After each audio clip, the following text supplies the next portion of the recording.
everyone, my name is Nikita and welcome back to India Knowledge Network.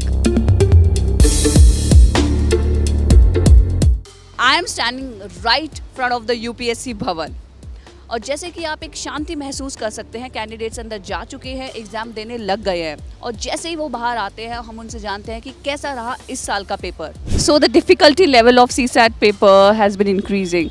सो इस साल कैसा था CSAT का पेपर?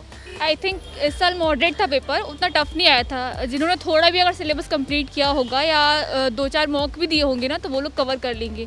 इवन जैसे मेरा तो मैथ साइड्स है, बट जो बच्चे आर्ट्स वाले हैं आई थिंक उनका भी पेपर अच्छा ही गया हो, क्योंकि मैथ्स में प्रॉब्लम जाती है, बट जो रीजनिंग पोर्शन था वो ईजी था.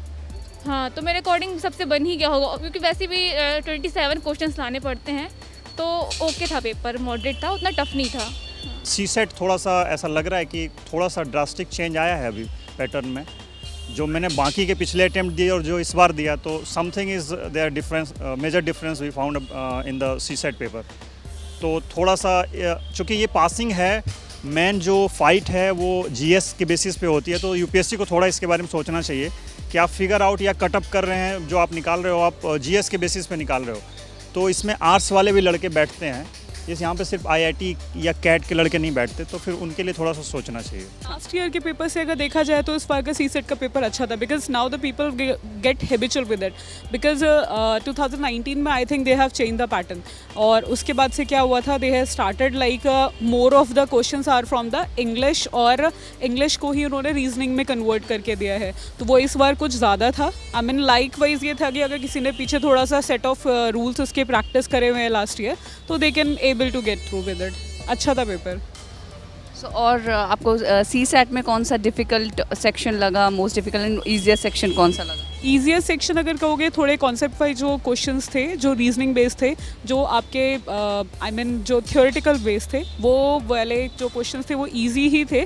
थोड़ा सा उसमें जो उसके जो पॉइंट्स रहते हैं, I mean they kind of like contradictory, but अगर आप एलिमिनेशन मेथड से अगर आप जाओगे, मतलब फोकस विद द पैराग्राफ, तो आप इजीली एलिमिनेट कर सकते हो. बाकी मैथ्स अगर देखी जाए तो मैथ्स थोड़ी सी ज़्यादा टफ थी, और रीजनिंग वर ओके. डिफ़िकल्टी अगर मैं बोलूँगी तो हाँ 60-70 आप कर सकते हो, मतलब परसेंटेज उसका कह सकते हो. 60% टफ था, बट ऐसा नहीं था कि कोई क्वेश्चन बनेगा नहीं.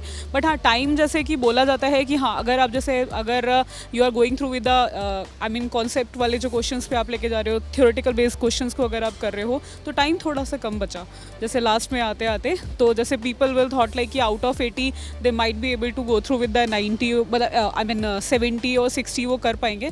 तो प्रॉबेबली मतलब वो पासिंग मार्क्स के accordingly they would be able to get through with the 40-45-50 maximum they can make it. अगर वो इंग्लिश मतलब जो सेक्शन आपका थ्योरी वाला है और वो मैथ्स वाला क्वांट अगर वो साथ में कर रहे हैं तो. ईजीएस्ट सेक्शन में बोलूँगा कि कुछ मैथ ईजी थे, ज़्यादा टफ थे, लेंदी भी थे. मैथ मतलब सारे पोर्शन में मिक्सअप था. कंप्रिहेंशन की बात करें तो उसमें कुछ इजी कंप्रिहेंशन छोटे भी थे, कुछ लेंदी भी थे. मैथ भी कुछ इजी था, कुछ लेंदी था. रीजनिंग कुछ आसान थे तो कुछ बहुत टफ थे. मिक्सअप था. आई विल से कि मॉडरेट टू टफ था पेपर. आसान नहीं है पेपर इन एनी वे. देखिए वैसे इजी तो रीजनिंग था, है ना. अब डिफ़िकल्ट मुझे मैथ्स नहीं लगी, बट जिनका आर्ट साइड है उनके लिए डिफ़िकल्ट मैथ्स पोर्शन होगा. हाँ. If you like our videos and find them informative, so please like, share and subscribe our channel. Stay tuned on India Knowledge Network.